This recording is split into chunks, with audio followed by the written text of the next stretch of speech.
శ్రీ వృక్షాయై శ్రీనివాసాయై నమః అని 11 సార్లు చదువుకుంటారో ఆ ఇంట్లో లక్ష్మీదేవి గల్లు గల్లుమని నాట్యం చేస్తుంది. ఆ తర్వాత 3వ చెట్టు ఉసిరిక చెట్టు. ఈ ఉసిరిక చెట్టులో పెద్ద ఉసిరి అని ఉంటుంది.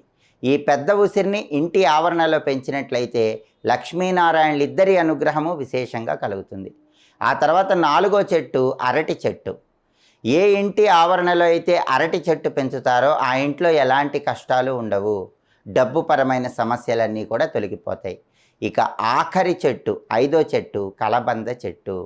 ప్రతి ఇంట్లో కూడా కుండీలో కలబంద చెట్టు తప్పనిసరిగా పెంచుకోవాలి.